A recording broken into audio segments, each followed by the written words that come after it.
Stranger Things é uma das séries de maior sucesso da Netflix e por isso tem uma legião de fãs totalmente apegada pelo enredo da história e pelos personagens. Porém, essa jornada está chegando ao fim e a série está entrando na sua quinta e última temporada, que foi dividida em 3 volumes. E eu, como uma boa fã de Stranger Things, não posso não vir aqui pra falar pra vocês tudo que eu achei dos 4 primeiros episódios do primeiro volume. E surtar com vocês, gente. Porque, gente, o que eu tenho pra falar pra vocês não tem, assim, não tem nem como explicar, galera. Então, se você quer saber todos os meus surtos, porque eu preciso falar isso com vocês antes que lancem os próximos 2 volumes. Então, bora lá.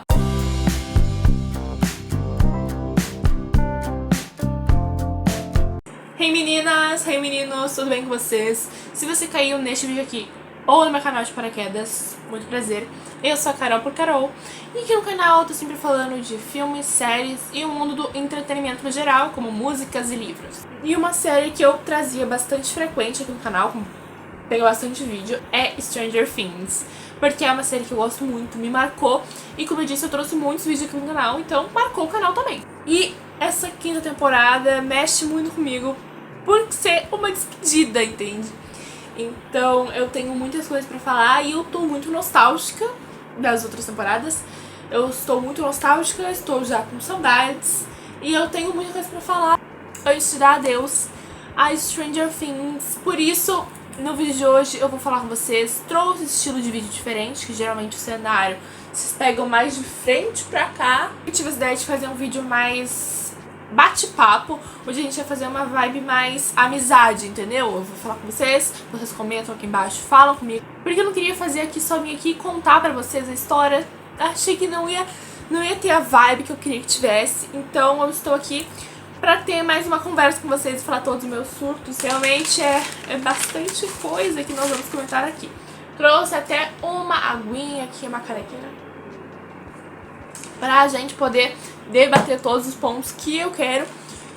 Que assim, gente, eu não posso falar com as paredes, eu tenho que surtar com alguém e esse alguém é vocês. Provavelmente o vídeo vai ficar longo, espero que vocês me aguentem até o final. Então, se você gosta de Stranger Things, se você gosta de mim, fica aqui, por favor, porque a gente vai ter um monte de coisa que eu quero falar e provavelmente vai ficar um vídeo mais longo. Mas é isso, vamos começar logo então. Gente, vai ter spoilers, claramente, das outras 4 temporadas e desse começo dessa quinta temporada. Então, assim, é um terreno perigoso. Se você não assistiu ainda, assista e cuidado com este vídeo. Mas, bora lá. Bom, agora já no começo a gente já vê que os Bylers estão morando com a família Wheeler depois que eles voltaram da Califórnia. Mas a gente não tem muitos momentos deles todos juntos, é mais nesse comecinho desse primeiro episódio. A gente vê isso que tá acontecendo. E como a gente sabe, na 4ª temporada, Hawkins foi meio que dividida entre portais. E agora o mundo invertido ele está mais forte do que nunca, o contato dele com o mundo real. E isso é importantíssimo porque está super presente na nova temporada. Os Quarteto Fantástico, Nancy, Jonathan, Steve e Robin estão trabalhando em uma rádio. O mundo acaba, gente, mas a Robin e o Steve não ficam desempregados. Impressionante. Todos eles trabalham naquela que a gente tinha visto foto vazada lá na 4ª temporada. A gente achou que ia ser na temporada anterior. Só que ela é muito perto de uma zona militar. Porque agora Hawkins está isolada do restante do mundo e sendo controlada pelos militares que estão observando, investigando o mundo invertido. Então eles estão protegendo um portal e as entradas do mundo invertido. Só que o nosso ciclo principal está de olho nessa área militar porque eles estão esperando a primeira oportunidade de entrar no Upside Down e acabar de vez com o Vecna, porque ele foi queimado, baleado e está vivíssimo, gente. Então eles estão esperando a primeira oportunidade, estão vigiando os militares para quando eles forem entrar, eles também mandarem alguém e tentarem encontrar essa criatura, né? Então é isso que está acontecendo, só para contextualizar vocês nessa quinta temporada.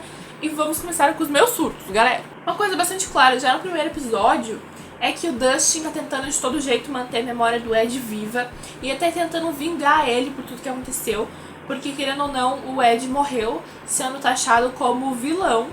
Toda Hawkins procurava por ele e culpava ele dos crimes. A gente sabe como era a relação do Ed com o Dustin, como o Dustin, ele amava o Ed e a morte mexeu muito com ele. E eu até não vi ninguém falando, que pra mim foi meio estranho, porque na minha cabeça era muito óbvio Por isso que eu resolvi trazer aqui pra vocês. Eu até dei uma pesquisada no Google, mas então não sei quão verídico isso é. Pra mim, é bastante claro que o Dustin tá imitando os comportamentos e o jeito do Ed. Então, o estilo de se vestir, o cabelo do Dustin tá igual ao do Ed. Quer dizer, igual, mas forte. Mas está no caminho de ser praticamente igual ao do Ed. Então, eu acho que um dos jeitos que o Dustin conseguiu de lidar com a perda dele foi copiando os jeitos da pessoa que faleceu. Então, ele tá se vestindo que nem o Ed, ele tá começando a brigar com os valentões que nem o Ed fazia, ele tá vestindo a camisa do Dungeons and Dragons, do Hellfire, ele tá agindo diferente agora. Então ele botou aquela cobra no armário do jogador de basquete, que eu não lembro o nome. Primeiro que ele mudou bastante, e segundo que ele está, acho que o jeito que ele conseguiu de lidar com o luto foi se transformar, entre muitas e muitas e muitas aspas, gente, no Ed. E é muito triste de ver como o luto tirou realmente a essência do Dustin. E, gente, isso é óbvio, eu sei que é, porque o luto, ele muda completamente as pessoas. Só que aquele menino que a gente conheceu na primeira, segunda, terceira temporada e até na quarta, que era todo sorridente, fazia piada, dava risada, era aquele amigo de todos, super de boas, ele não tá mais assim. E claro que tem o fator de que ele cresceu, ele mudou porque ele cresceu, só que assim, o principal agravante disso tudo foi realmente o sentimento de perda. Então o Dustin, ele se apagou um pouco e ele tá um pouco mais ácido, aquele sorriso clássico que ele dava nas temporadas ele não está dando. Então assim, realmente é uma coisa triste de se ver como o Dustin, que era aquele personagem tão alegre e que trazia aquela energia positiva pro grupo, já não está mais assim. E uma coisa que eu achei muito legal, se realmente foi o objetivo dos Duffer Brothers, lembrando aqui, gente, que esse vídeo é mais da minha opinião mesmo, o que eu achei. Então, minha interpretação das coisas. Se você não concorda comigo, tá tudo bem, galera. Só que o que eu interpretei é que eles trataram dois lutos praticamente opostos com a Max e com o Dustin. Porque assim, eu sei que os dois ficaram muito diferentes. Tanto é que isso foi uma pauta na rede de vídeos curtos, que eu vi que tá muita gente falando que passaram plano pra Max, não tá passando plano pro Dustin. Mas não é esse o ponto. O ponto é que a Max, como o Lucas mesmo disse, ela tava agindo como se fosse um fantasma. Ela queria se esconder, ela não queria ser vista. Quando ela perdeu o Billy, esse foi o jeito que ela conseguiu lidar com as coisas, de se afastar de todo mundo e ficar mais reclusa. O Dustin, eu acho que não é assim, porque o Dustin parece que agora ele quer ser visto, porque foi o jeito que ele conseguiu de lidar com o que tá acontecendo, tanto pelo Ed, porque ele quer que as pessoas lembrem do Ed, vejam quem o Ed é e reforçar que ele era um cara do bem. E agora, tanto é que eles falam, o Lucas fala, se não me engano, que eles tinham que se manter assim, discretos, que eles não podem chamar atenção, e o Dustin vai o quê? Não, meu filho, faz o contrário. Então, acho que são dois jeitos diferentes que eles fizeram de lidar com a perda das pessoas. Quando a Max perdeu o Billy, ela ficou mais na dela, não queria que as pessoas notassem ela. E o Dustin já é o contrário, ele queria que as pessoas vissem ele e vissem o Ed nele. Então, acho interessante, se foi isso que os brothers quiseram, gente. Se não foi isso, eu me doidei. O próximo ponto é o seguinte. A gente sabe que o Steve Harrington, ele é um personagem que ele ganhou muito público, se tornou favorito de grande parte do público, por eles ter essa evolução de ter ido de um personagem babaca para um personagem super carismático e divertido. Só que a impressão que eu tenho é que essa evolução dele é jogada no lixo e ele regride. A narrativa dele, o ciclo dele, ele regride sempre que o Steve tem o enredo dele voltado pra Nancy. Vocês entendem o que eu quero dizer? Eu falo isso de um jeito, desse jeito, porque os meus momentos, por exemplo, favoritos do Harrington, que é sim um dos meus personagens favoritos, inclusive eu amo o arco do Steve, do Dustin, da Erica e da Robin na terceira temporada, isso faz eles serem uns dos meus favoritos. Os meus episódios favoritos do Steve são quando ele não tá focado na Nancy, quando ele tá em alguma missão e ele interage com personagens que não tem necessariamente a ver com a Nancy. Tanto é que eu amo a terceira temporada. O Steve da terceira temporada, pra mim, ele é incrível.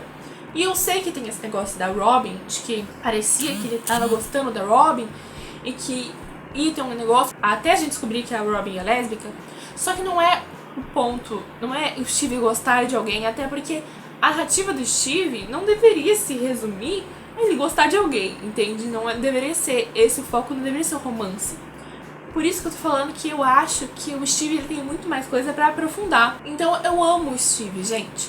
Só que eu odeio o fato de eles colocarem o Steve de novo nesse triângulo amoroso na quarta temporada, mas principalmente nessa quinta. Gente, que pataquada! Esse triângulo amoroso, honestamente, não deveria existir, gente. Eu não sei por que eles insistem nisso. De colocar o Steve correndo atrás da Nancy e de fazer tudo girar em volta da Nancy, sendo que a Nancy, gente, tá com o Jonathan. E não sei por que na quarta temporada fizeram parecer que ela ia retribuir só porque o Jonathan estava na Califórnia e agora eles estão juntos de novo. Então não faz nenhum sentido.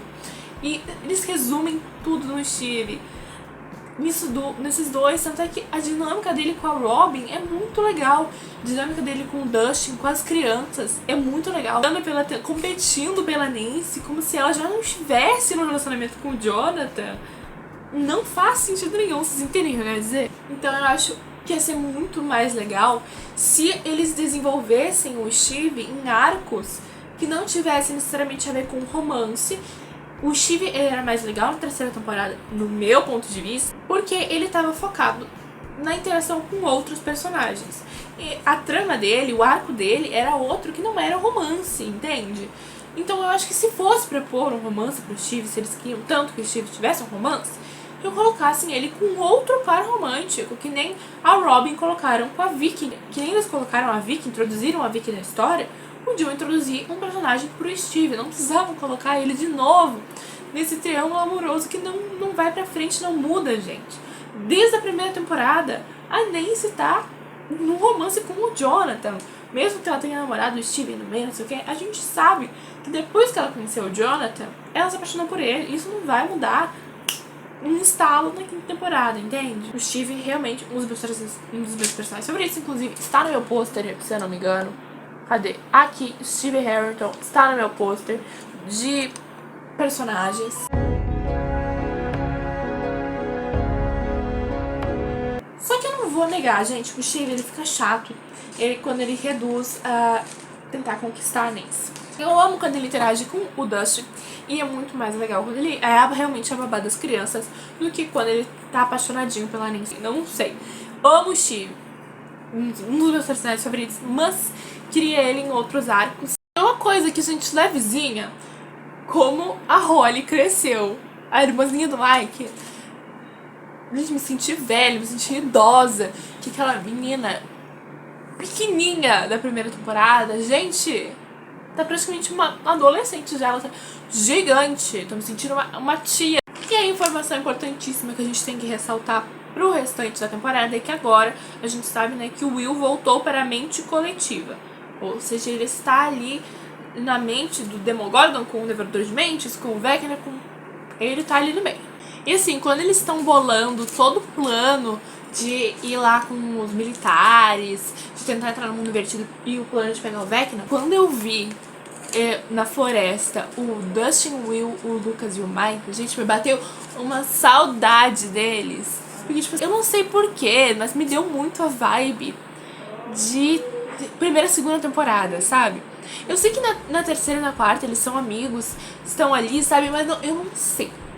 Aquela cena me bateu muito nostalgia de primeira e segunda temporada de Stranger Things. Eles sempre foram amigos, sempre estiveram juntos. Não sei explicar pra vocês. Sim, gente, na teoria não, né? É mais... Vocês vão entender. Porque a gente sabe que tudo que acontece no mundo invertido não é literalmente Dungeons and Dragons. Parecido, é como se eles usassem o D&D pra se guiar na vida real. Mas assim, mesmo não sendo literalmente o que acontece no RPG, a gente não tem como negar que é muito parecido. A ligação, né? Porque o jeito de lidar com as coisas no Dungeons and Dragons é muito parecido com o que eles lidam em Hawkins e dá certo. Então, assim, é muito semelhante, é isso que eu quero dizer, tá? Pegaram? E o que acontece? O Mike, ele associou a Holly a uma clériga de Dungeons and Dragons. E isso me causa uma pulguinha atrás da orelha. E eu acho que causa em vocês também, gente. Deve causar. Porque assim, ele associar ela, assim, na temporada que ela mais tá tendo destaque na série, é um pouco estranho. Assistindo de novo, pra fazer esse vídeo, fui dar uma pesquisadinha rápida ali sobre o que é um clérigo no D&D. E eu achei as seguintes informações. Um clérigo no D&D, eles seguem códigos de conduta e utilizam poderes de uma divindade. Intermedia o mundo real e o plano dos deuses. Eles manifestam o poder no mundo real. Podem curar, ferir, inspirar, debilitar, etc. São poderosíssimos, mas eles fazem como se fosse um intermédio entre os deuses e o mundo real. É isso que eu achei no Google, galera. Vocês que são fãs de Dungeons and Dragons, vocês colocam aqui embaixo. Eu realmente não sei muito, isso foi o que eu vi no Google. E assim, eu vou ter que pular um pouquinho pra frente da linha cronológica dos acontecimentos que eu tava fazendo pra poder conectar essa teoria. Porque, ó, a Max, ela falou pra Holly que ela precisa dela próxima do Henry pra conseguir fugir. Então a Holly, pra Max, é o ponto-chave entre Hawkins e o mundo real e o plano da mente do Vecna, que é a divindade aqui do Dungeons and Dragons. E o Mike falou pra Holly, quando ele estava dando a pecinha da personagem dela, ele disse que eles conjuram portais dimensionais, o que inclusive é uma ótima ligação para mais pra frente quando eu for falar de buraco de minhoca, gente. Então assim, tudo se liga. Então provavelmente o que a Holly vai ter que fazer é usar o Vecna e usar dos poderes dele pra criar uma ponte entre o mundo real e a cabeça ali, as memórias do Vecna. Entendeu? Faz sentido o que eu tô falando? Aí ela vai ser realmente uma clériga. Mas, gente, esse negócio dos portais, na minha cabeça, é praticamente certo que vai acontecer. Tipo assim, praticamente vai acontecer. Porque a gente tem outros personagens falando de buraco de minhoca interdimensional. Então, assim, pra mim é praticamente certeza que a Holly, por causa desse negócio do clérigo, vai fazer a ponte entre a Max e o mundo real. Certo, praticamente. Então é praticamente certo pra mim que a Holly vai fazer essa ponte entre as duas dimensões e vai usar dos poderes do Vecna pra conseguir ir contra ele mesmo. Amei, tá. Enfim, um comentário rapidinho, tá? Aproveitando que eu falei da Max, gente, do Max, meu Deus. E tipo, eles estavam naquela vibe meio...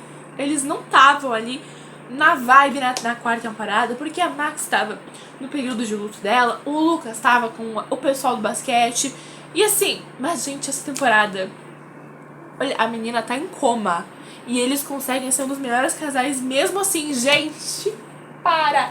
Se o Max não ficar junto, gente, pra mim, acaba, porque, gente, não faz nenhum sentido se eles não ficarem juntos pra mim. Muito fofos, cara, muito fofos. Galera, uma coisa que me pega é a conversa do Mike com a 11, quando eles estão falando que eles vão derrotar o Vecna e que quando tudo acabar, eles vão ser felizes pra sempre. Quando vem duas pessoas falando de que tudo vai dar certo, o que eles vão fazer no futuro, o que vai acontecer no futuro pra eles, em cenários apocalípticos, nunca dá certo, gente. Sempre que as pessoas planejam fazer algo no futuro, nunca dá certo. Ou alguém morre, ou alguém fica em coma. Sei que nunca tem um final feliz. E é isso. Que agonia que foi o começo do segundo episódio. Eu estava no sofá, assim, sem respirar, de tão nervosa que eu tava. E a gente sabe que a Karen, ela sempre teve, tipo, um passinho de se envolver no mundo invertido. Quando ela começou a tentar realmente entender o que estava acontecendo com as crianças, com a Nancy, com o Mike, ela estava isso aqui, de entrar na história toda. E agora ela deu esse passinho, no final, assim, da série. Maravilhoso, mas ela, gente, foi incrível. E a gente sabe de onde é que a Nancy tirou todo aquele poder, toda aquela força. Foi da mãe dela, maravilhosa. Não mexe com a minha filha. Mesma vibe da Joyce com Will. Mães poderosíssimas temos em Stranger Things. Eu preciso dizer pra vocês que eu tive meus altos e baixos com o Luke. E aí, o lance dele na quarta temporada com o Jason e o grupo de basquete. Mas assim, gente, essa temporada, ele voltou com tudo. Quem não gosta do Lucas, meu filho, não tem nem como. Ele está maravilhoso. Lúcido, perfeito. Lucas. Meu Deus. Gente, então, é óbvio que eu entendo completamente a preocupação da Joyce com ele. que ela foi sequestrada por uma criança. E aí abriram portais, ele foi possuído, não sei o que aconteceu, um monte de negócio. Então é óbvio que ela tá preocupada e ela quer evitar que as coisas aconteçam com ele de novo. Só que eu não posso mentir pra vocês, eu tenho que dizer que eu estava esperando ansiosamente pro momento em que o Will ia entrar de fato na luta, ele ia usar as habilidades dele, não sei o que, pra ajudar a derrotar os monstros. Eu tava esperando ele se rebelar e ele ir mesmo assim, sabe? Porque eu sinto que ele tava muito embaixo da asa da Joyce. E, como eu disse, super compreensível, né, gente? Óbvio. Só que eu queria que ele fosse e fizesse, porque eu sei que ele tem potencial, sabe? Agora a gente sabe mesmo que ele tem potencial. Mas eu sabia que o Will, ele conseguia, entendeu? Então eu estava só aguardando o momento que ele ia lá e ia participar da luta de verdade. E aí veio o momento, galera. O Will maravilhoso. Agora o Will está de fato ali na briga contra o Vecna. Achei maravilhoso. Porque assim, gente, eu sei, ele sempre esteve, galera. Sempre esteve. Vocês entenderam o que eu quis dizer? Então eu achei maravilhosíssimo que agora ele está de fato ali mais envolvido no grupo. Achei perfeito. Por isso que eu também acho muito importante a aproximação dele com a Robin, que agora a gente tem essa amizade, galera. Então a Robin não foi só importante no autoconhecimento, na autoaceitação do Will com ele mesmo, mas ela também veio pra ajudar ele a ser um pouco mais convicto nas suas decisões. Tanto é que ela que dá o pontapé inicial pra tirar ele de perto da Joyce e fazer com que ele participasse com as ideias que ele teve, porque ele falou, não, olha, isso aconteceu, eu tava fazendo a visão do Vecna. E ela falou, putz, então você pode fazer isso, isso, isso. E ele queria fazer, só que ele tava inseguro por causa da Joyce, que tipo, é a mãe dele, ela estava preocupada e ele também, né, ficou ali. Mas aí a Robin foi falando, não, olha, a gente tem que arriscar. E ele falou, então bora arriscar. E é isso aí, gente, é isso. Maravilhoso, gente, essa amizade foi tudo, tudo. Não esperava, achei maravilhoso. Adivinha quem acabou a primeira folha? O Max está maravilhosíssimo nessa temporada, mas o Lucas chorando no hospital acabou comigo. Sorte que eu vi Stranger Things de noite, senão tinha acabado realmente com o meu dia. Acabou só com a noite, galera. Fofos demais. Mesma vibe do Mike falando que ligou 365 dias pra 11. Se eles não ficarem juntos, não tem nem essa opção, eu acho. Não tem nem essa opção. Acho que vem o babado. Porque o Lucas falou, né, que tava acontecendo as mesmas coisas da primeira temporada, quando o Will desapareceu. E, tipo, 3 dias antes de realmente acontecer. Porque o Will desapareceu em 6 de novembro. Eles estão em 13 de novembro. Então, assim, não é coincidência, galera. Ou seja, mais do que nunca, a gente sabe que o Will é a chave pra acabar tudo. Porque ele sumiu nesse dia. E aí agora a gente sabe o que aconteceu com ele no final, que eu já vou chegar. Eu podia falar antes, que nem eu falei o negócio da Max? Podia, mas eu não quero. Porque isso é muito uau, né, gente? Então eu vou guardar. E aí tá acontecendo na mesma época, as mesmas coisas não, mas a mesma vibe, entendeu? Ou seja, é coincidência. E o Will vai ser a chave pra tudo de novo. O Lucas vai e fala que eles não vão conseguir derrotar o Vecna sem a Max. O que eu acho que, além de ser fofíssimo, gente, muito lindos, eu acho que na verdade é um grande fato, entendeu? Porque a Max, ela tá dentro das memórias do Vecna. Olha eu dando um spoiler porque eu não me aguentei de segurar na linha do tempo. Só que assim, gente, a Max, ela tá nas memórias do Vecna. E a gente sabe que ela vai fazer com a Holly essa comunicação entre o mundo real e as memórias dele. E ela vai ajudar de fato a acabar com o Vecna, só que eles fora e ela dentro, entendeu? Uma coisa meio assim, meio mundos paralelos, só que ao mesmo tempo, eu acho que é meio por aí o caminho. Olhando rápido, gente, que ódio do Steve e do Dustin brigando. Amo eles, amo a dinâmica deles, de best friends, de pai e de filho, de mãe e de filho, maravilhoso. Só que, ai, que raiva deles brigando, cara, eu não consigo, porque pra mim eles... Eu sei que a dinâmica deles é de implicância, galera. Eu sei. Mas como eu disse, o Dustin, ele tá mais ácido nessa temporada. E o Steve, ele tá chato com esse negócio de triângulo amoroso. Eu amo os dois. Eles são maravilhosos. Mas essas personalidades deles, se bicando, não dá certo. Não dá certo. Se você morrer, eu morro. Se você morrer, eu morro. Holly desapareceu, né? A 11 entrou no mundo invertido atrás do Hopper, que estava no mundo invertido porque estava tentando procurar o Vecna na busca deles lá. Beleza, beleza. O Hopper se machucou, se feriu na troca de... E aí a 11 foi lá cuidar dos ferimentos dele e ele falou, ué, 11, mas onde é que você aprendeu a cuidar dos ferimentos assim E ela fala que ela aprendeu com a Max, porque na terceira temporada, auge da amizade delas na terceira temporada, a Max ensinou pra 11 como é que cuidava do ferimento. E a 11 lembrou e falou, gente, que saudade da amizade delas, elas eram tão picutuchas, cara. Na quarta temporada, elas mal interagiram, tipo, elas só interagiram quando a 11 ressuscitou a Max, né? E aí agora, queria tanto de mais momentinhos delas. Mas aí pelo menos a 11 falou isso pra aquecer o nosso coraçãozinho de fã, né? Mas assim, a dinâmica familiar da 11 com o Hopper sempre me pega, gente. Porque é realmente muito pai e filha. A gente vê nessa temporada como a 11, ela tá igual o Hopper. Pô, ele fala um negócio dela ser imprudente, impulsiva, e ele também é imprudente e impulsivo. Então assim, realmente ela ficou a cria deles, gente. Maravilhosos. E ele falou de novo da Sarah, da filha dele, que era um arco muito presente lá na primeira temporada mesmo. E ele fala, ele se abre de novo com a Eleven por causa disso.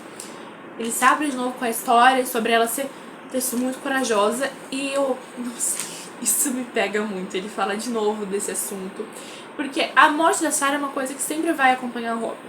Mas ele falar de novo esse assunto me pega um pouco. E ele deixa muito claro nessa fala de que ele não conseguiria perder a outra filha dele, porque ele perdeu a Sarah e ele não vai conseguir perder a El. Ele deixa explicitamente na nossa cara, pum, se tiver isso aqui de chance da El e dessa pelo melhor, ele vai se sacrificar. E é isso que me pega, entendeu? Porque ele falou da Sarah de novo. E aí quase aconteceu aquele negócio lá no final, o que deixa ele a um passo de realmente fazer uma loucura, entendeu? E aí eu não sei se o Hopper escapa dessa. Escapou de 4 temporadas vivíssimo, praticamente não, porque toda temporada acontecia alguma coisa com o querido. Mas eu não sei se ele escapa daquela temporada, gente. Porque se falaram da Sarah, eu acho que é um pouco mais embaixo. Aí a gente vê aquele muro gigantesco, eles vão, aquele que a gente viu no trailer, que eu fiquei, meu Deus, quando eu vi aquele negócio no trailer, gente, eu fiquei apavorada. Aquele negócio Mas, falando em dinâmica familiar, que a gente tá falando do Hopper e da 11, eu tô amando ver esse arco mais específico do Mike com a Nancy. Porque eles sempre interagiram, né? Porque são irmãos, mas eles sempre estavam em arcos muito separados. Um fazia uma coisa, o outro fazia outra coisa, e aí no meio da série eles se encontravam e os dois grupos se uniam. Tipo, sei lá, na terceira temporada tinha o arco da Nancy com o Jonathan no jornalismo e o arco do Mike tentando descobrir o que tá acontecendo com o Billy, e lá no meio eles se encontram, os dois arcos. Nessa temporada já não é tanto assim, porque eles têm um arco só deles. Por causa do negócio da Holly, da Karen e do Ted, eles estão passando muito mais tempo em cena juntos, e eu acho isso muito fofo, porque eu amo a dinâmica deles. Eu sempre gostei muito da relação de irmãos, mas eu acho que a gente vê um pouco mais disso, dessa cumplicidade deles. Eu achei maravilhoso, gente, muito fofo. E aí o babado da mente coletiva é que agora o Will, ele vê o que o Vecna vê, e como o Vecna tá na mente das crianças, ele vê através ali das crianças também, entendeu? É uma loucura, gente, tem que captar que o Will tá vendo o Vecna, mas como o Vecna tá vendo as crianças, o Will também tá vendo as crianças. E aí agora eles vão usar isso de novo pra salvar as crianças que o Vecna tá tentando capturar. O que é muito a vibe segunda temporada, quando o Will, ele era o espião do Devorador de Mentes, que também é o Vecna, né? Sabe, ele era o espião. E aí, só que o Vecna, o Devorador de Mentes via através do Will, e agora o Will vê através do Vecna, entendeu? Um paralelo, assim, na minha cabeça. Só que agora o Will tá mais ligado, entendeu? E aí ele que tá vigiando. Essa quinta temporada, trazendo pontos de todas as temporadas anteriores, pra mim é um máximo, gente. Mas ao mesmo tempo dói, porque fica bem na cara que é uma despedida, assim, sabe? E aí, a parte que eu vou falar agora pra vocês. Eu estava ainda pensando sobre ela. Eu estou amadurecendo a ideia, vamos dizer assim, né? Só como eu estou atrasada pra trazer esse vídeo pro canal, eu já vou contar essa ideia aqui. E vocês amadurecem ela nos comentários, pode ser? Que eu não sei. Então, vamos ver. Porque assim, a Holly agora ela tá morando na mansão Creel, né, do Henry, beleza? Só que a gente vê no primeiro momento que ela tá lá que o Henry presenteia ela com um negócio de música. Só que a gente sabe que o jeito que derrota o Vecna é com a música, tanto é que a Max usou a icônica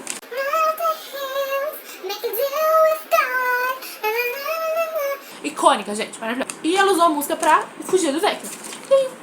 E não pegou trauma, o bichinho, deu a caixa de música pra Holly, sem trauma nenhum. Estranho, né? Sei lá, achei esquisito. Só que aí eu fiquei pensando, isso é o quê?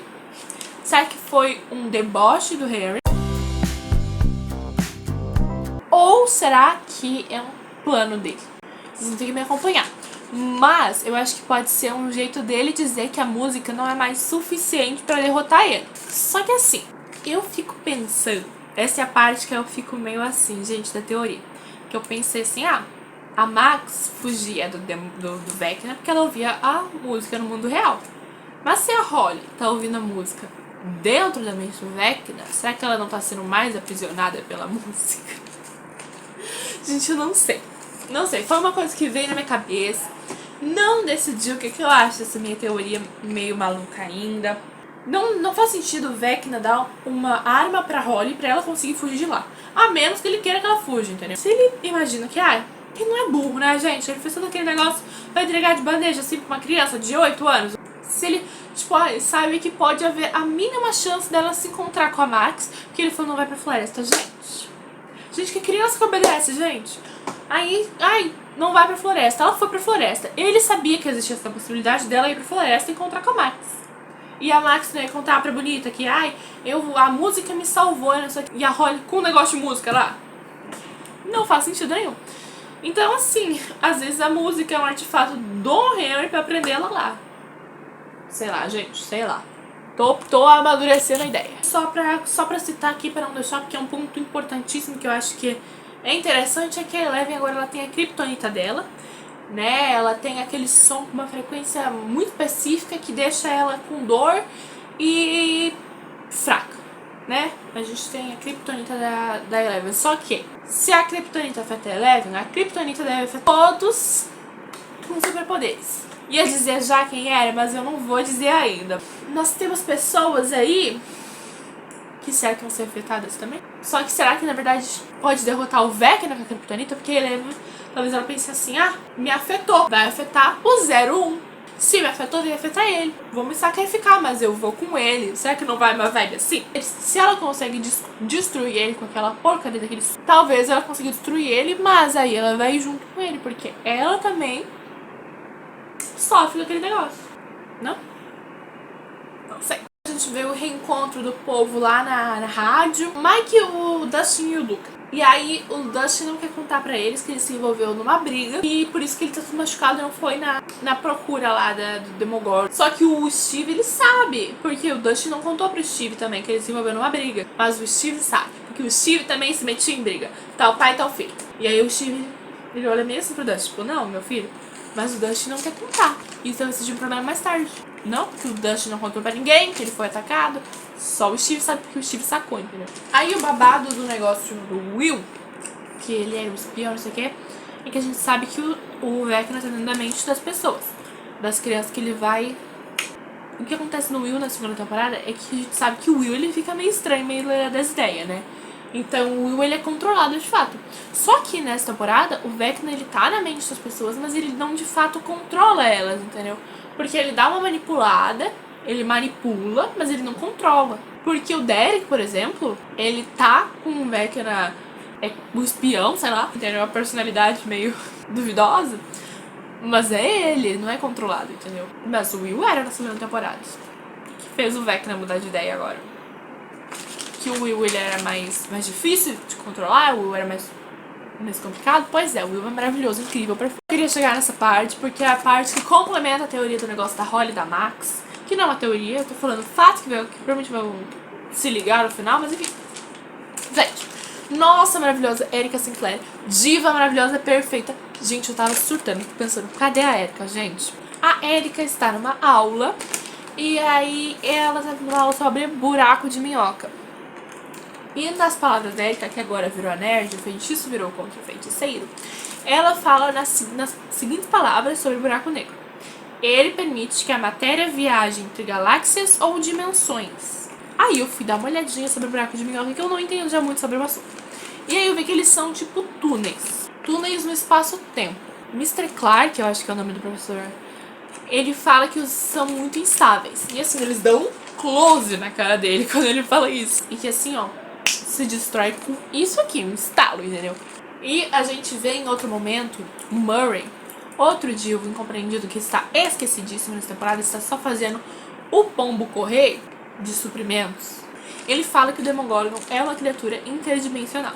Então a gente sabe que o buraco negro, ele faz um negócio entre dimensões. E a gente sabe que as criaturas do mundo invertido são de outra dimensão, porque ele chama de interdimensional. Ou seja, creio eu que esse negócio de buraco de minhoca vai ser usado realmente para fazer essa conexão entre o mundo real e o mundo invertido. Só que mais especificamente entre a mente do Vecna e o mundo real Hawkins.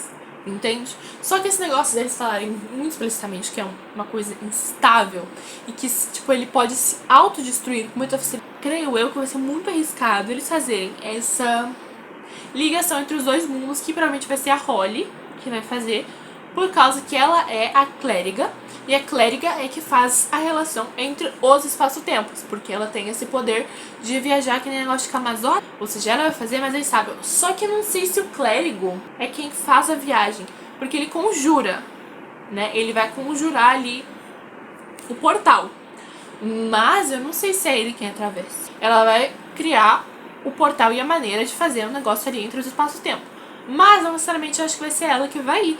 Ou seja, a pessoa que vai fazer a conexão, porque ela faz a conexão, mas a pessoa que vai, de fato, entrar, não sei, a pessoa que vai entrar no buraco de minhoca, no negócio, no portal interdimensional, é perigosíssimo, gente, que eles falaram com muita ênfase, gente. Eu não sei se é a Max que ela vai conseguir fazer essa relação, não sei, porque ela tá dentro da mente, então é um pouco mais difícil ela conseguir sair do que alguém conseguir entrar. Só que ao mesmo tempo ela tá próxima da Holly, e se a Holly é a chave pra fazer essa relação, seria mais fácil pra ela. Não sei. Mas se vocês estiverem assistindo o Stranger Things, o segundo volume, e for nesse momento eles falarem, ah, vamos fazer o buraco de minhoca, não sei o que, e alguém decidir que vai fazer esse buraco de minhoca, perigosíssimo, porque buraco de minhoca é instável, pode sim, ó, se destruir, a pessoa vai se destruir junto com ele. A Queen, Erika Sinclair, está de volta nos planos, e agora ela é a chave pra conseguir fazer um meio ali entre o Derek e o povo do ciclo de Hawkins, os que não estão no mundo invertido, os que estão ali. Então, assim, gente, chegou já abalando maravilhoso, maravilhoso. O Vecna se treme só de escutar o nome da Erika da Nancy.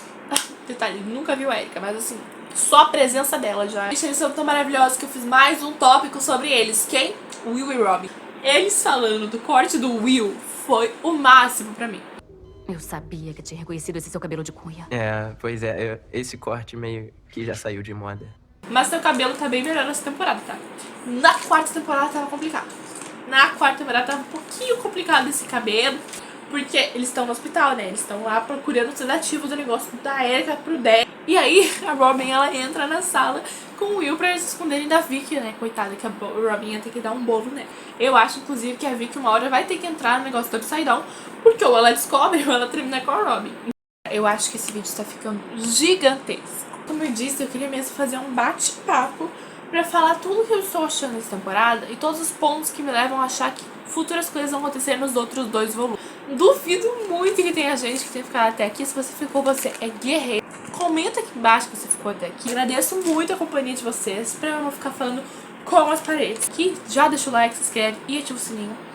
Tá, mas enfim, nessa questão, tem uma conversa muito importante aqui, gente. Que é quando, depois deles fazerem essa piadinha com o cabelo do Will, etc., o Will, ele pergunta pra Robin como ela soube que a Vicky correspondia aos sentimentos dela. Como que ela soube que a Vicky, ela gostava dela de volta e que estava disposta a namorar, que teria essa reciprocidade de sentimentos. E aí a Robin disse que foram muitos sinais. Eu acho que ficou bem claro pra todo mundo que assistiu aqui na temporada e que assistiu a série no geral e que conhece a dinâmica dos personagens, que ele tava falando do Mike. Que o Will, ele gosta do Mike, mas que ele não sabe se tem essa reciprocidade, principalmente porque o Mike namora com a Eleven, né? Eu acho muito bonito o jeito que eles estão trazendo essa relação da Robin com o Will, onde a Robin, que tanto tempo se manteve escondida, acha que essa relação dos dois é um porto seguro tanto pra ele quanto pra ela. Ele tem essa pessoa que faz com que ele consiga se abrir e de fato questionar e tentar entender ter esse apoio mesmo, sem se sentir assim indiferente, sabe? E a Robin na questão de que ela também tem mais alguém que ela pode ajudar a se descobrir. Ela se aceitou vendo um vídeo onde ela sentia saudade daquela liberdade. E agora ela pode ajudar o Will a ter essa liberdade dele também. Muito bonito o jeito que eles estão abordando essa sexualidade do Will. E eu entendo perfeitamente que tenha sido com o Mike, até porque eles são amigos há anos. E realmente, se o Will tivesse que desenvolver o sentimento por alguém e se descobrir, provavelmente seria com alguém próximo dele, que no caso é o Mike. Pra mim, ficou bem claro que o Will tava tentando entender, primeiro, o que ele sentia, claro. E em segundo lugar, se o Mike ele realmente sentia isso de volta. Se há sinais ou não, entende? A gente tem o Murray, né, que coitado, tá em arco nenhum, tá existindo ali no meio. É o Papai Noel da temporada e tá pra lá e pra cá, mas tadinho, eu queria que ele tivesse mais destaque. Pô, na quarta temporada, o cara teve um destaque, foi pra Rússia, gente, atrás do Hopper. Na terceira temporada, teve todo aquele destaque e agora, coitado, ele tá só fazendo entrega. E aí, nessa que o Murray vai pra lá e pra cá com suprimentos e coisas que o povo dele pede, ele vai entregar pro Jonathan uma coisa que ele pediu. É uma fita cassete, onde tem dentro uma aliança, gente. Suponho eu que seja de noivado, né? Acho que em 1987 eles não davam aliança de namoro, creio eu. Então, assim, provavelmente uma aliança de noivado. E ele não pediu. E esse é o problema, galera. Porque o Murray fala pra ele que ele achou que ele tava desesperado, né? Por causa da porcaria do triângulo amoroso. Que o Steve tá correndo atrás, a Nancy, que não sei o que lá. O Jonathan fala que acha que está esperando o tempo certo. Primeiro porque, claro, tudo aquele negócio com a família da Nancy realmente é um pouco esquisito. A Nancy desesperada atrás da irmã dela, os pais da menina no hospital e o Jonathan esperando casa comigo. Ia ser um momento um pouco inoportuno, realmente. Mas assim, essa questão do Jonathan falar especificamente que ele tá esperando o momento certo é complicado porque pega no mesmo ponto do Mike e da Eleven falando sobre ter o final feliz, gente. Filme apocalíptico, filme onde tem monstro, filme onde tá tudo dando errado, não tem como tu falar que tu vai esperar pra fazer uma coisa depois. Não dá, gente. Eu vou pedir ele em casamento. Morre, entendeu? Não dá, gente. Por isso que pega, porque a outra falou pro Mike e o Jonathan falou pra Nancy. Quer dizer, não falou, mas falaram. Vocês entenderam o que vai dizer? Gente, já tem um negócio, todo mundo falando, o Jonathan vai morrer. Mas não, o Jonathan vai morrer e o Steve vai sacrificar no lugar do Jonathan. Gente, para, gente. Tá todo mundo dizendo que o Steve vai morrer, gente. Eu acho provável também, mas eu espero muito que não precise fazer isso. Eu acho que isso não é uma coisa interessante de se fazer. Se puder estar evitando Duffer Brothers, eu agradeço bastante. Não gostaria de sofrer por mais um personagem. O Ed nem era meu favorito. Nossa, gente, desabei de falar, desidratei, gente. E depois com o negócio da Max, gente, se me matar o Steve, é literalmente o personagem favorito que eu faço na minha vida, né? E eu vou junto com a série, galera. Vai dar certo. Jonathan só fala assim, olha só, vamos casar. Entrega a aliança. Só entrega a aliança, Jonathan, por favor. Em Jonathan Nancy tem um negócio depois que eu vou falar bem no finalzinho do vídeo, que me pega também. Que eu acho que, gente, eu não sei se vai estar rolando o Byler da parte de Jonathan e Nancy. Não sei qual que é o chip do Jonathan e Nancy. James? Byler? Não sei. Mas, gente, tá complicado o negócio pra eles dois. Parênteses que eu amei a cena da armadilha do Demogorgon, gente. Maravilhosos. Que eles estão lá, eles fazem armadilha. Maravilhosos. A Nancy perfeita, né? Nem se fala. O Lucas e o Mike. Pega essa. Gente, quem que não tá bonito nessa temporada, né? Me diz. Cena maravilhosa. Achei genial. O Mike batendo no cara. O Lucas sendo a isca. O Steve com uma motosserra. A Nancy sendo maravilhosa como ela é. A resistência dela. O Jonathan tacando fogo. Gente, que cena! Cinema, galera. Cinema. E aí, nesse negócio deles salvarem o Derek, que vai ficar no celeiro junto com a família dos Turbles. Tem a Robin, a Erica, o Will e a Joyce. E aí o Will e a Joyce têm outra conversa. E fica bem claro o conflito que tem entre o Will querer ter mais liberdade e querer se impor mais e participar de fato do plano, ajudar os amigos dele. E a Joyce que fica meio relutante por causa dessa questão de querer proteger ele a todo custo. E fica bem claro isso, né, no diálogo que eles têm. E inclusive a culpa que a Joyce sente pela noite que o Will desapareceu. por ela não ter notado que ele desapareceu até de manhã. Mas aí eles tentam achar esse meio termo entre o Will ele conseguir ter mais essa liberdade de decidir as coisas que ele quer fazer, mas ao mesmo tempo respeitar o medo da mãe dele, né? Como eu falei, a cena da luta foi tudo, gente. Mas o Demogorgon, com uma criatura muito simpática que ele é... Gente, inclusive o Demogorgon tá muito agressivo nessa temporada, não tô entendendo. Coitado do Will, se ele me escutar falando uma coisa dessas. Mas aí ele volta e ele vai atrás do celeiro, onde tá o povo. Eles têm que tentar tirar o Derek de lá. Pergunta se a criança é fácil. Aí, isso que não tava ruim já fica pior, porque o Will ele volta pra mente coletiva, vê o Demogorgon chegando, e a Joyce ela precisa pegar a marretinha e começar a tentar dar no Demogorgon. E assim, gente, o que essa mulher não consegue fazer, né? Conseguiu tirar o Demogorgon do celeiro e foi lá só na machadada. Aí o Demogorgon saiu, mas a Joyce não fez tudo sozinha, porque quem chegou atropelando o bicho, quem que atropela todo mundo, gente, me diz. Steve e Harry. Só que quem sofre com o atropelamento? O Will Byers. Demogorgon cai no chão com o atropelamento do Steve, é como se Steve tivesse atropelado o Will. E aí o Will, ele sente aquela dor, mas ao mesmo tempo ele vê o Demogorgon fugindo e vê a Holly. Por quê? Porque a Holly ela está nas memórias do Henry Creel, junto com a Max, porém o corpo dela está naquele mesmo negócio que o Will estava na primeira temporada. Tem aquele cipó. E tem outras crianças também, são 3 crianças, se eu não me engano, que estão na mesma situação que a Holly. Aí o Steve, ele bate no Demogorgon, mas aparentemente o que bate também é a cabeça dele. E diz que o portal do Mundo Invertido é como uma barrinha de cereal, né? O que ele decide fazer? Vamos entrar com o carro, com tudo no portal. Mas, claro, quem que decidiu isso é a Nancy, porque é a Nancy que manda em todo mundo. Maravilhoso. E aí vai o Dustin, o Steve, o Jonathan e a Nancy pro Mundo Invertido.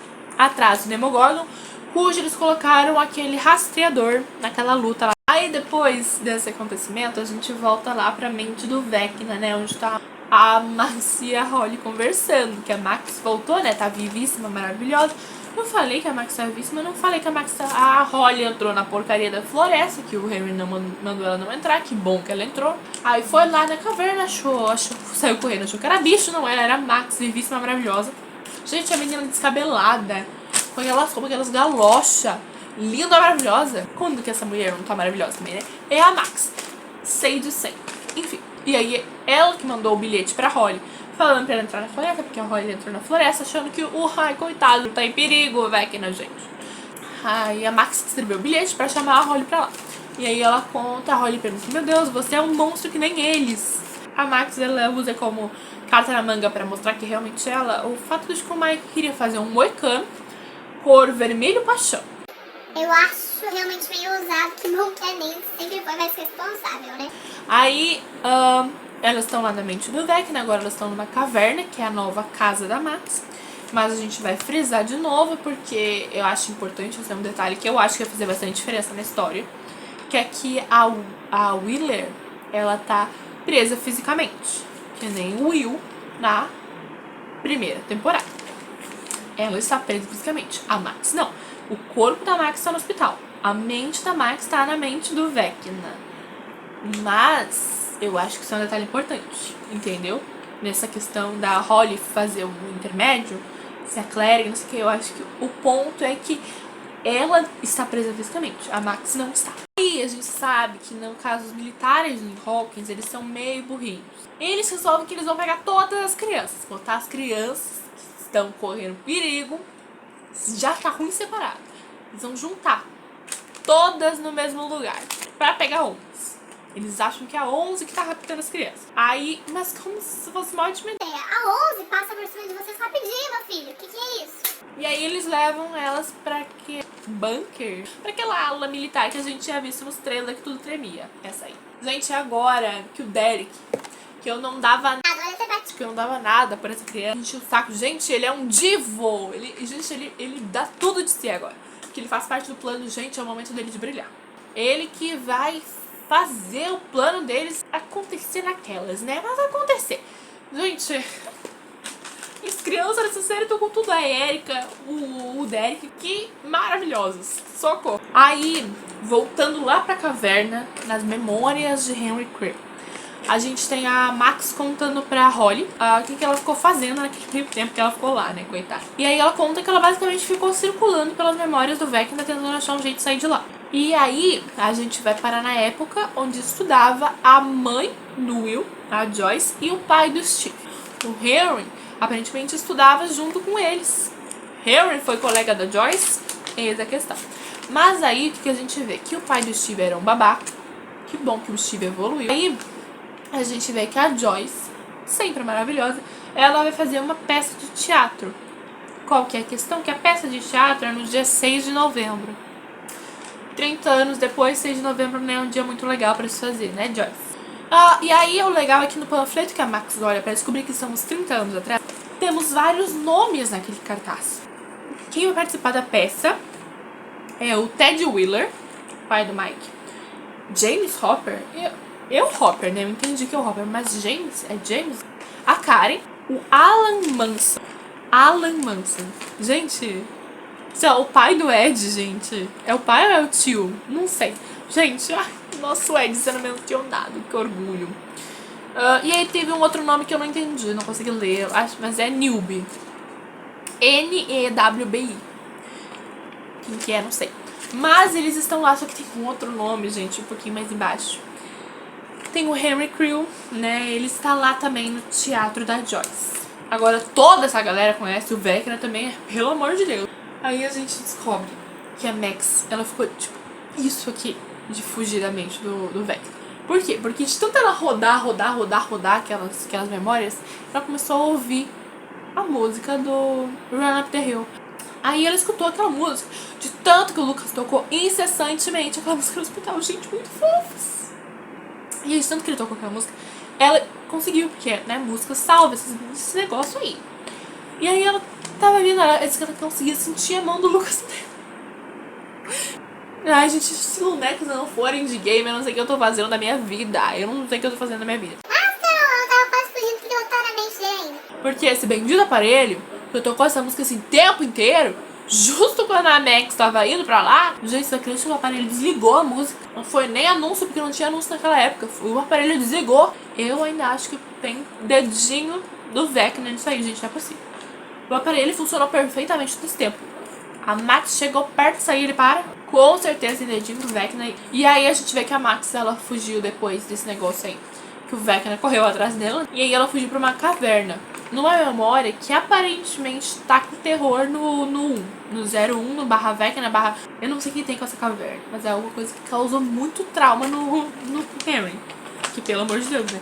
O menino paralisou vendo a Max lá dentro. Derek, maravilhoso, está na ala militar, só que no mundo Hawkins. No mundo Hawkins, no mundo real. E a Jane e o Hopper também, só que no mundo invertido. Eu já chamei a Eleven de 200 nomes. Chamei de 11, chamei de El, chamei de Eleven, chamei de Jane. Para chegar até a ala militar, temos no caminho uma conversa muito importante, que eu vou até me ajeitar, gente, que essa conversa foi polemiquíssima. Temos uma conversa entre o Will e a Robin, novamente, porque essa amizade é perfeita, sem defeitos, e eles estão interagindo. Vou até tomar uma aguinha agora. Deixa eu contextualizar pra vocês que eu estou nervosa.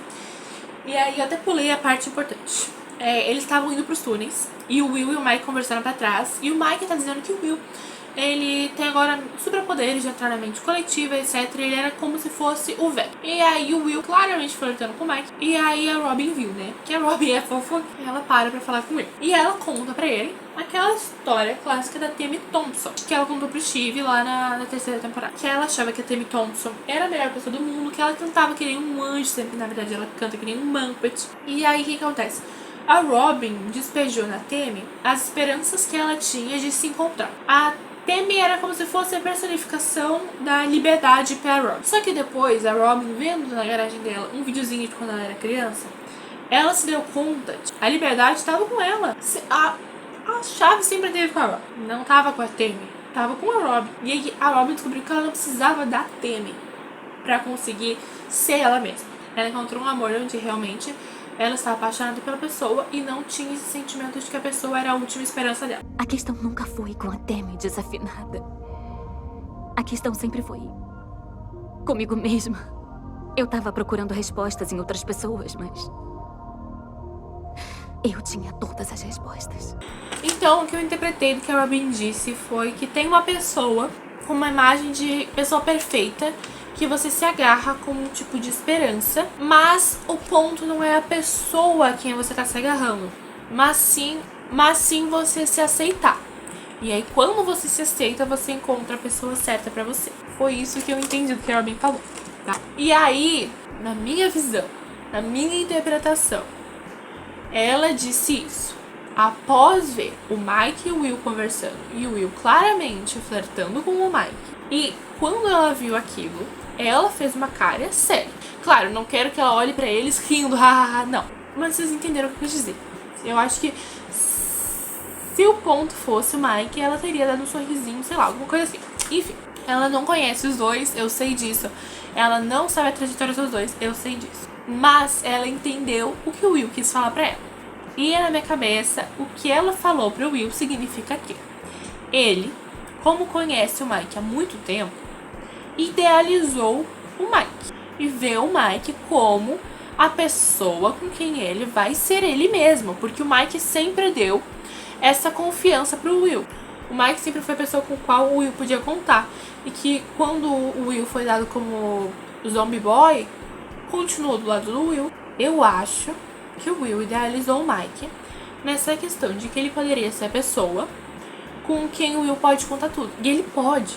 O Will pode contar com o Mike para o que ele precisar. Só que é justamente por isso que o Will se agarrou à ideia de que ele poderia ser ele mesmo com o Mike. E é verdade, ele pode. Só que o Mike é a esperança do Will de liberdade, que é o que a Robin disse, teme, era pra ela. E ela quer que o Will se aceite, tanto é que é esse o ponto da amizade deles. Ela tá ajudando o Will A ver. Nossa, gente, esse cachorro latindo. ela quer que o Will se aceite e ela quer ser esse guia pro Will não passar pelas dificuldades que ela passou. Então o ponto é, o Mike era a Temi, o Will é a Robin. É isso que eu acho, gente. Porque eu vi um monte de gente falando um monte de interpretações diferentes. Eu não quero ser cancelada, gente. Então, calma. Eu vou dar os meus pontos pra vocês com muita calma e tranquilidade. Lembrando que esse vídeo é um bate-papo. Eu estou falando o que eu interpretei, o que eu acho e a minha opinião sobre as coisas da série. Se você não acha o mesmo que eu, tá tudo bem. A gente não precisa brigar, a gente não precisa discutir. Gente, é uma série, tá? Uma série. Tá tudo bem discordar sobre o casal, sobre o enredo, sobre o personagem favorito, sobre a temporada favorita, gente. Cada um tem a sua opinião. Se você acha que o Mike é a Vicky, tá tudo bem. Você pode pôr nos comentários, mas a questão... Beleza, vamos supor que o Mike e o Will ficam juntos. Okay. Eu entendo isso do ponto do Will. Porque o Will, sim, eu entendo que gosta do Mike. Só que se eles ficarem juntos, eu acho que a série falhou muito como desenvolvimento. Por quê? Sim, Mike e o Will sempre tiveram essa proximidade. Tanto é que mais pra frente a gente vê memórias do Will com o Mike quando eles eram crianças. Então eles sempre foram próximos. Só que eles sempre foram próximos com a série mostrando o Mike sendo amigo do Will e apaixonado pela Onze. Então a gente vê na primeira temporada o Mike se apaixonando pela Onze. Eles mostram os sentimentos do Mike pela Onze. Na segunda temporada, o Mike liga 365 dias procurando pela On, achando que ela estava morta. Quando eles se encontram, ele briga com o Hopper, mas ele está muito feliz porque ela está de volta. Eles vão pro baile juntos e eles se beijam no baile. Na terceira temporada, eles estão um grude que só. Menina, um grude. Eles discutem, eles têm um término, um tempo, enfim, porque a Onze tá se aproximando da Max, é a primeira figura feminina com quem ela tem esse contato de conselhos. Então ela chuta a bunda do Mike, eles se separam. O Mike, ele tem aquela questão quando ele fala que não quer que usem os poderes da On, porque ele não quer perder ela, porque ele ama ela.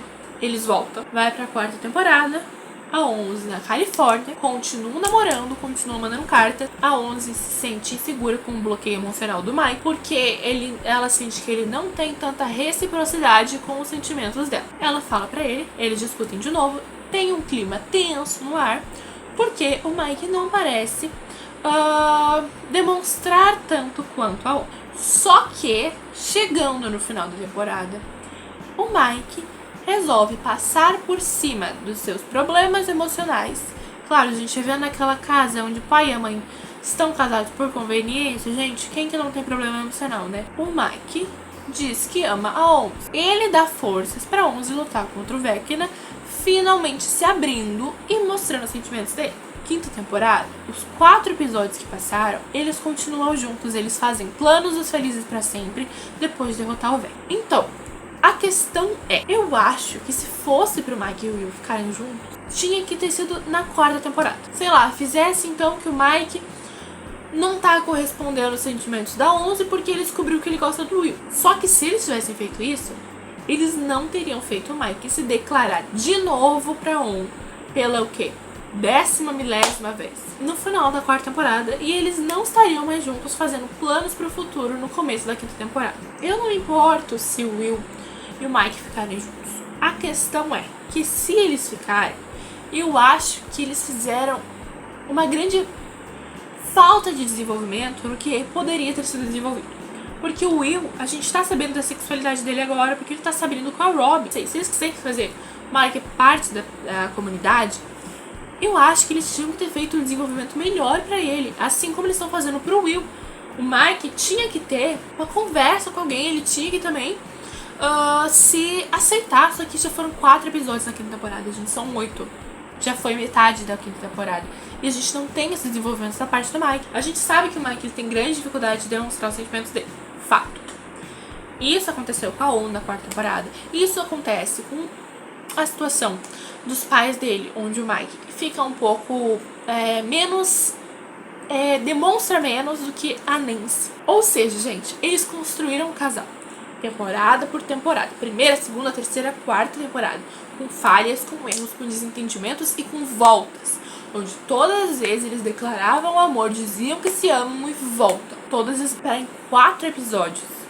E eles mudarem todo o enredo. Porque o Will, ok, a gente entendeu a sexualidade do Will e a gente entendeu que ele gosta do Mike. Mas o Mike, a gente entendeu que ele gosta da Onze. E em 4 temporadas a gente entendeu isso. No Will, a gente sempre teve essa ideia. Ou seja, é muito mais fácil a gente entender que o Will gosta do Mike porque ele deixou claro.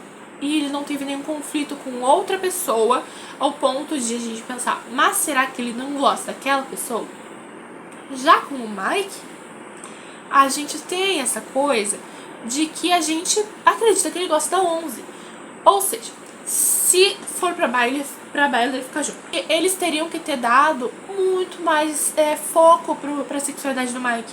O Mike tinha que se aceitar e o Mike tinha que demonstrar reciprocidade pelos sentimentos do Will. Que é justamente a questão que eles debatem no hospital quando o Will pergunta como a Robin sabia que a Vicky gostava dela de volta. São os sinais. Sinais, a neve virou uma avalanche. Por isso que eu acho que ok, os shippers de Bailey, eu respeito quem shippa Bailey, porque eu entendo que sim, tem furos, tem partes que realmente dá pra entender que talvez tenha alguma possibilidade de acontecer alguma coisa. Só que na maior parte da série a gente vê o quão apaixonado o Mike é pela Onze, gente. Então assim, o meu ponto não é com Bailey, é que se Bailey acontecer foi um descaso gigante dos brothers com o Mike desenvolver e mostrar esses sinais claramente pro Will, porque estamos na 5ª temporada. Já foram 4 temporadas. E o Will ainda não sabe se o Mike devolve esses sinais pra ele, porque o Mike não devolveu esses sinais. E é o que eu acho, gente, é o que eu interpreto. Assim, gente, eu entendo que até tem algumas coisas que os Duffers fizeram que faz assim ficar meio suspeito o Bailey acontecer. Então eu entendo quem shippa Bailey, entende? Não é esse o ponto. E o Will agora tem que encontrar a Vicky dele. Agora que ele vai se aceitar, ele tem que encontrar a pessoa que ele vai amar, sem essa ideia de que a pessoa é a esperança de liberdade dele. Porque eu acho que se fosse pra fazer Bailey, tinha que ter feito na 4ª temporada. Mas no final da 4ª temporada, o Mike se declarou pra Onze. Então é esse meu... Eu acho que o Duffer Brothers não vão mudar todo o desenvolvimento de 4 temporadas de Jimmy Eleven pra em 4 episódios fazerem Bailey. Sim, o Will gosta do Mike. E o Mike, não sabemos, não tem como dizer se gosta ou não do Will. É esse o ponto. Eu tentei ser bem cautelosa, até demorou bastante pra falar sobre isso, porque eu sei que é um assunto bem delicado no fandom de Stranger. Então eu queria falar, dar minha opinião sobre, Porque eu acho que essa conversa do Will com a Robin é muito mais sobre quem o Will vai amar a partir de agora do que quem ele amou. Espero que tenha ficado claro. Respeito todo mundo que gosta de Bailer, espero que vocês respeitem a minha opinião também. É uma série, gente. É o jeito que eu interpretei as ações de um determinado personagem, onde deram abertura para interpretação. Se você interpretou de outro jeito, tá tudo bem. Se você acha que o Mike deu todos os sinais possíveis, tá tudo bem. Mas eu acho que eles estruturaram muito Eleven pra fazer Bailer no final. Então, o povo vai lá e tenta entrar no banheiro, quebrar o teto, que no caso é o chão do banheiro, pra conseguir entrar e pegar as crianças que o Derek foi na ala militar perguntar sobre o senhor fulano, o Watson, enfim. E aí eles iam levar elas para um lugar seguro. Teoricamente. Mas é isso, galera. Enquanto isso, lá no Mundo Invertido, lembra o muro que o Hopper e a Onze encontraram? Então, o mesmo muro que o Steele acabou atropelando e batendo. E o carro dele ficou preso no muro, aquele muro esquisito lá. Enquanto isso, o Dustin descobriu que aquele muro, para ajudar o que já estava ruim, cerca todo o Mundo Invertido. Amaram. E o centro de tudo, o que poderia ser senão um laboratório de Hawkins, né, gente? O que aqueles lá não fizeram pra acabar com Hawkins é uma boa questão. Assim, gente, dá tudo errado lá no plano da base militar. Tem uma menina lá que dedura todo mundo. E o Derek, né, zero defeitos, maravilhoso, vai lá e fica segurando a porta junto com o Will e o Mike. Ou seja, ele já é parte do grupo. E aí eles foram pegos, né, galera? Alguns fugiram, o Lucas, a Robin e o Murray fugiram com algumas crianças. Mas Joyce, Will, Mike, o Derek e 2 crianças, eu acho, ficaram lá na base e foram pegos. Aí o Hopper, como eu já falei, ele quase vai dessa para o melhor em todas as temporadas. E nessa não vai ser diferente. Inclusive, ele foi quase por outra criatura do mundo invertido que estava sendo analisada, investigada no laboratório de Hawkins. E aí a doutora Kay, esse ser humano Tão amável. que estava atrás da 11, ela fica lá tentando tirar a informação do Hopper, né? E aí a Jane, maravilhosa e perfeita, distrai ela e o Hopper consegue se livrar da coisa do mundo invertido e acaba apagando ela, né? Finalmente. Só que o que acontece? A 11, de novo, ela teve ela desmaiou meio assim por causa da criptonita dela, do som. Inclusive, esse negócio da frequência, eu acho que é uma coisa interessante que o povo da rádio ia saber mexer, né? Tipo, o Dustin com certeza sabe mexer com esse negócio de frequência pra ajudar ela. Porque eu acho que eles com certeza iam conseguir arrumar esse negócio e ajudar a Eleven. Aí o Hopper quer tirar ela de lá a todo custo, só que o querido botou explosivos nele mesmo. Ou seja, ele estava prontíssimo para se explodir com o Vecna que eles acreditavam estar dentro do laboratório. Porém, era o Vecna? Não era. Hopper não conseguiu se desviver dessa vez, cara. Eu estava esperando isso desde a 4ª temporada. Eu tenho um vídeo da 4ª temporada falando que isso tinha acontecido na 5ª. Que é o retorno da nossa 08. A Kali voltou, gente. Mas, gente, é óbvio que ela tinha que voltar, né? Eu ia ficar esquecida no churrasco. Tô até hoje esperando a mãe da Eleven voltar. Ficou lá também, mas pelo menos a Kali voltou. Antes da gente descobrir que era a Kali e o Hopper ficar vivo, nossa, foi um momento muito tenso. Eu estava nervosíssima nesse último episódio. E eu passei o episódio inteiro nervosa. Gente, pelo amor de Deus. E o Hopper, ele falou como ele era orgulhoso da Jane, da pessoa que ela se tornou. E ele falou: eu te amo, Jane. Eu acho muito fofo que ele é, tipo, um dos únicos que chama ela de Jane. E eu acho isso muito legal. Vai além dos poderes dela, sabe? Porque a Eleven, ela é mais do que os poderes dela. Porque 011 é do experimento. Ela é a Jane, entende? Eu acho muito fofo. E, nossa, muito emocionante ele falando que tinha orgulho dela e que amava ela. E ela correndo atrás com medo de perder o pai dela.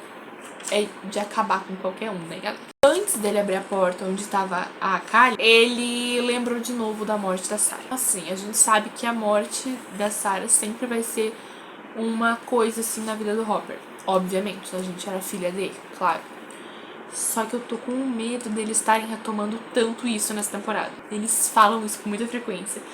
E eu estou com medo de ser uma coisa que vai levar realmente ao sacrifício do Hopper. Pra não perder a Jake. Ai, meu Deus. Enquanto isso, enquanto dá certo ali no mundo invertido, dá tudo errado em Hawkins. Porque o Vecna chegou na base militar. Já não bastava os Demogorgons, agora chegou o Vecna. Com um traje novíssimo, teve um glow up no mundo invertido graças à queimada da Nancy. Agora está mudado e ele está mais poderoso para a felicidade de 0 pessoas. Agora ele não é queimado, porque ele pegou traumas. E as balas não fazem cócegas, o que é ótimo pra ele e péssimo para nós. Só que assim, os Demogorgons estão sendo queimados, estão sendo atingidos. E quem que é queimado junto com o Demogorgon? Ele mesmo, o Will, que não para de sofrer um segundo nessa série. Como o Will vai conseguir fazer o seu plano, se ele se machuca junto com as criaturas da mente coletiva, a gente já vai descobrir. Então agora o Vecna com seu traje indestrutível diz para o Will, né, que derrubou a Joyce, derrubou o Mike, derrubou todo mundo, aí ele finalmente chegou no Will. Aí ele fala pro Will que ele quer as crianças porque elas são mais fáceis de manipular para que ele consiga reconstruir o mundo. Só que assim, né, aí tá, ele fala um monte de coisa, basicamente resumindo, ele quer as crianças porque são fáceis de manipular para ele construir tipo um exército, um negócio assim. Aí ele deixa o Will lá. E ele manda os Demogorgons atacar o Mike, o Lucas, a Robin e a galera toda. Quem que impede isso? A 11? Não. A Kali? Não. O Vecna?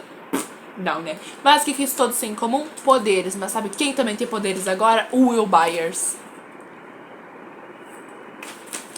Gente, meu Deus. Meu Deus. Meu Deus. Por essa.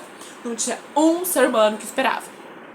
Não tinha ninguém que esperasse que o Will Byers ia detonar com todos os Demogorgons. Porque assim, a gente sabia que ele tinha esse negócio assim, né, de ser feiticeiro do Dungeons and Dragons.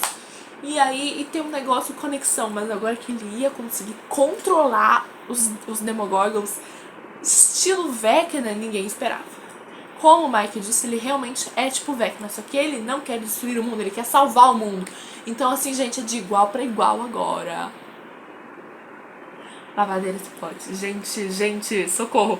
A ceninha final do Will limpando o sangue. Eu disse que eu queria o Will na luta, gente. Então teve o Will na luta. Eu queria mais protagonismo do Will, assim, de empoderamento, de ir lá e fazer. Ele foi e fez mais. Meu Deus, cara. Eu tô muito feliz que isso aconteceu. No começo eu achei meio estranho, tipo, como assim? E agora eles estão amando-os. É um plot maior que esse?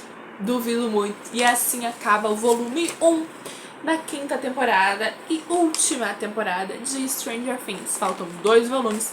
Um chega no Natal. Bem clima natalino.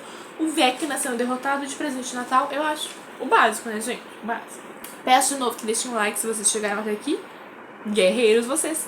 Se inscrevam no canal e ativem o sininho. Se vocês quiserem mais vídeos assim, comentem também. O que vocês acharam desse estilo de vídeo mais comentado? Longa-metragem. Esse vídeo gigantesco. Só que antes de acabar, eu fui rever o trailer de Stranger Things, porque eu lembrava que tinha coisas no trailer e no teaser que não apareceram nesse primeiro volume. Então, logicamente, vão aparecer no segundo e no terceiro volume. Então, vamos lá. A cena da 11 com a mãozinha na bochecha do Mike, onde ela diz que você não pode escrever o final. Sobre o negócio que eles falaram da outra vez, que o Mike falou do final feliz. Gente, porque ele diz que quando ele faz o RPG, ele sempre faz isso no final. E ele não está no RPG, ele não pode controlar as coisas assim. E agora, eu senti muito uma vibe de despedida, eu não tô achando legal. Sabe quem também tá numa vibe de despedida? Jonathan e Nancy. E aí eles têm ali um portal abrindo assim em cima. Estranho também, não vimos. O Dustin e o Steve se abraçando, onde o Dustin está chorando. Gente, eu falei pra vocês, o Steve e o Dustin são os meus 2 personagens favoritos. Isso me quebrou real, o Dustin chorando. Porque o Dustin nessa temporada, pra mim, eu tô com muita pena do Dustin. Porque, tipo, ele tá ácido, ele tá estranho mesmo, mas coitado, gente. Ai, que dó dele. E ele chorando. Agora eu pergunto pra vocês, por quê? Quem foi de base? Porque, gente, tem tanta gente que pode morrer. Mas não foi o Steve, não nessa cena. Que senão ele não ia estar base sendo o Steve. Então não foi o Steve nessa cena. Muita gente acha que é o Jonathan. Aí o Eleven, essa fala dela pro Mike. E a fala deles foi muito estranha. Não sei, não tô achando legal. Mas, não sei. O Lucas, será que o Lucas morre? Ou a Max? Gente, coitada da Max, né? Passou por todo esse negócio, toda essa babodeira pra no final morrer. E o Lucas, ai gente, não. O meu Lumex não pode acabar agora. Não pode acabar agora. Eu já comentei em outros vídeos meus que eu acho meio chocante essa temporada. Que pode ser, né? Porque Stranger Things nunca matou o personagem principal. Todo mundo que morre, vocês dizem que é assim, tipo, secundário, que entrou por uma causa, mas que morreu. Tipo o Billy, entendeu? Ele não era principal. O Bob também não era principal. O Ed entrou, fez o papel dele. Entende? Então as pessoas, eles nunca tiveram de ir lá e matar um personagem principal, sabe? Não sei se eles vão fazer isso agora. Às vezes tem muita sacanagem na última temporada. Passaram por tudo aquilo e morreram na última temporada. Eu acho muita sacanagem. Nem esse Jonathan de novo numa despedida. Que eles estão encostando as testinhas, estão chorando. Eu falo pra vocês, estou feliz. Com o Jonathan precisando entregar. Será que nessa cena ele entregou pra ela a aliança e eles estão, tipo, quase morrendo? E ele entregou a aliança pra ela, quase morrendo. E aí ele vai morrer e ela vai ficar com a aliança e vai sofrer olhando pra aliança? Eu acho que faz total sentido. A 11 quebra a base. Eu acho que ela faz isso junto com a Callie, na verdade. A Nancy atirando, como sempre sendo maravilhosa. Dustin, Jonathan e Nancy estão juntos numa ceninha, mas o Dustin e o Jonathan, eles estão meio que camuflados. Então eu não sei onde é que eles foram, os queridos. Mas eles estão usando umas roupas meio estranhas. Não sei se eles foram tentar entrar no laboratório de Hawkins. Talvez sim, porque o Jonathan disse... O Jonathan não. O Dustin disse que o centro de estudo é o laboratório. Então talvez eles se camuflem pra conseguir chegar no laboratório. Tem umas pedras no céu. Literalmente eu notei. Pedras no céu. Porque apareceu uma cena assim, mas não é nada demais. Vai, é o fim de tudo, né? Pode ser. Tem um abraço e um grupo. Creio eu que vai ser no final da temporada, vai acabar com todo mundo. Depois daquele abraço é o fim, né? Lucas e Max no hospital. Aqui me quebrou. O Lucas está no elevador com a Max. E ele pegou a caixinha de música porque tem um Demogorgon indo atrás deles. O Lucas foi até o hospital. Pegou a Max no colo, pegou a caixinha de música dela. Se a bendita caixinha tivesse funcionado na hora que deveria, não estaríamos aqui. Mas ele foi lá, ele pegou ela no colo, gente. Lucas, o homem que você está nessa temporada, Lucas. Né, a cena é super tensa.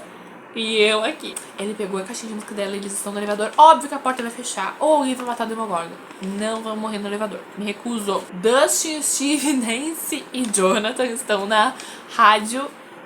Só que no mundo invertido. E eu acredito agora assim, que a Robin vai estar ao mesmo tempo no mundo real enquanto eles estão no mundo invertido. Tem alguns diálogos, algumas cenas que eles colocam com algumas falas que a gente não viu ainda. E que eles vão falar, provavelmente. A maioria, gente, é meio deprê. As falas que eles têm no trailer. Então, assim, é bem ruim a coisa, tá bem ruim. Ele tá com a Max no colo e ele está se escondendo de Demogorgon. A Max apagadíssima, gente. E o Lucas protegendo ela, gente, que lindo. Só que tem uma outra enfermeira, tem enfermeiras do lado dele, então eu não sei, talvez seja a Vicky. E me pergunto, a Robin vai ir? Porque a Vicky deve estar lá no hospital também. O Lucas tá com a Max, a Robin não tá? Boa pergunta. Eles estão se escondendo porque os Demogorgons realmente parece que depois que eles invadiram a base militar acabou com tudo. Só que eu me pergunto, o Lucas mudou de roupa. Com que tempo ele mudou de roupa? Né? Porque ele não está com a mesma roupa dos túneis. Vai ver, ele foi pro hospital, né? Porque o Demogorgon arranhou ele, vai ver, ele foi pro hospital e lá mudou de roupa, aí viu que invadiram o hospital, saiu da sala dele, foi pra sala da Max, pegou a Max e vazou. Faz sentido, eu acho. Tá bom. A 11 entrou naquele negócio da banheira, né? Literalmente uma banheira, eu acho. Mas ela tá entrando na água, ela botou, se não me engano, um negócio de mergulho. E aí ela vai tentar procurar alguém. Eu acho que ela vai procurar o Vecna de novo. Será que ela tá procurando a Max? Faz sentido. Ou a Holly. Acho que ela vai procurar uma das duas. Eu não acho que ela vai procurar o Vecna de novo. Acho que ela vai procurar ou a Holly ou a Max. Pra finalizar com chave de ouro, o Will gritando, corra. Bem desesperado. Pra fechar, assim, o Natal da galera toda bem feliz. O Will gritando, corra. Ele tá gritando corra porque ele está vendo alguma coisa. Ele tá gritando corra porque ele está perdendo o controle dos poderes dele. Ele está gritando corra porque está acontecendo alguma coisa. Ele está sentindo o que está acontecendo, Will. Aí eu trouxe aqui pra vocês o nome dos últimos 4 episódios que teremos. Episódio 5, tratamento de choque, onde eu acredito que vai ser esse negócio, tá? Ela na banheira, procurando, acho que a Max ou a Holly. Episódio 6, a fuga de Camazotz, que é o negócio que a Holly falou, que a Max tá presa nas memórias do Vecna. E aí elas vão fazer esse negócio de tentar usar o buraco de minhoca para fugir. E a Holly vai fazer um intermédio porque ela é a clériga. Episódio 7, a ponte. Não tenho nem ideia do que é isso. A ponte, na verdade, faz sentido se for essa ligação entre os dois mundos, entre Hawkins e o mundo invertido, porque a ponte é esse buraco de minhoca que parece um túnel que eu falei pra vocês. Será que é viagem? Mas acho que faz sentido. E episódio 8, o mundo direito, entre aspas. Será que é porque as coisas não voltaram ao normal e o mundo está direito, ou é direito de direita e esquerda? Eu acho que faz sentido se eles dizerem que, tipo, o final, o mundo direito, tipo, o mundo se endireitou. Mas não é verdade, porque tudo tá horrível, um monte de gente morreu e acabou com tudo, entendeu? Vou aproveitar e ler pra vocês uma publicação que o Ross Duffer fez no Instagram dele. Onde essa publicação aqui... Olha, minha tela bem limpinha, gente. Mas, ó, capítulo 5, 6 e 7. Trancado, misturado, marcado, colorido. Teoricamente é a tradução literal, mas... Enfim, quer dizer que fizeram tudo. Trilha sonora, tudo pronto. Volume 2 está feito. O tratamento de choque começa momentos após o fim de Erkish Sorcerer, mas acredito eu que seja aquele negócio ali do feiticeiro, alguma coisa assim. Frank Darabont está de volta, mas ele flexibiliza músculos muito diferente dos que fez na armadilha dos Trumbles, que no caso é a armadilha com Deck. Muito mais escuro e muito mais assustador. Fuga de Camazotz é o regresso de Shawn Levy à cadeira de diretor. É o maior episódio dos 3 e as performances fazem-nos chorar sempre que o vemos. A ponte, nós co-direcionamos este com o Shawn. Não quer dizer muito, mas além do final é provavelmente o capítulo mais emocionante da temporada. Sempre pro final, né? Sempre pro final. Vai ser uma longa espera de 6 dias pelo final. Horas de execução estão por vir. Então assim, gente, podemos já nos preparar para assistir com o lencinho do lado, porque não vai ser boa coisa esse final. É isso! Imagino que esse vídeo tenha ficado gigantesco. Eu peço perdão pra vocês, mas eu queria muito compartilhar todos os meus pensamentos, todos os meus surtos com vocês. Espero que vocês tenham gostado, que vocês tenham conseguido ficar até aqui comigo. Se você ficou, comenta aí embaixo. Se inscreva no canal, ativa o sininho pra não perder os próximos vídeos que eu vou trazer. Dê seu like, compartilhe esse vídeo do longa-metragem com aquele seu amigo fã de Stranger Things e fala pra ele que vale a pena ver até aqui, porque os meus surtos são muito legais. Então é isso. Me comenta aqui embaixo se vocês acham esse estilo de vídeo legal, querem que eu traga mais vezes esse bate-papo, ou se ficou longo demais, se vocês não gostaram de me ouvir falar todo esse tempo. Mas é isso, gente. Eu estou ansiosíssima para os 2 volumes, mas também estou morrendo de medo de morrer o Steve, de morrer o Dustin, de morrer o Lucas. Qualquer das crianças que morrer, a Robin, o Steve, a Nancy, o Jonathan, o Robert, a Joyce, eu vou falecer. Espero que não seja no Natal. No Ano Novo vai ser, se alguém morrer ou é no Natal ou no Ano Novo, vai acabar com o feriado da população mundial. Eu estou triste, principalmente, por estar acabando Stranger Things. Claro, a série não pode ser eterna, né, gente? Não tem como a série ser eterna. Mas foi um marco muito grande pra mim. Sei que é um marco muito grande pra muita gente. E Stranger Things realmente foi uma das minhas séries favoritas. E nunca vou conseguir esquecer, né, gente? Porque foi uma série maravilhosa, que eu me apeguei muito aos personagens, ao enredo. Foi uma das primeiras séries que eu realmente criei teorias, assim, e eu surtei. E ainda é um aperto, assim, só de falar que vai acabar. E aí penso, nossa, Carol, que dramática você. Gente, eu tenho um apego, assim, aos personagens de Stranger Things. E pensar que vai acabar, assim, me pega um pouco. E espero muito que os atores agora consigam novos papéis pra gente continuar surtando, vendo os futuros papéis deles. Mas é isso, gente. Tchim, tchim. Espero que vocês tenham gostado do vídeo. Vejo vocês no próximo vídeo, no próximo surto com Stranger Things, provavelmente. E é isso. Até a próxima. Tchau, tchau.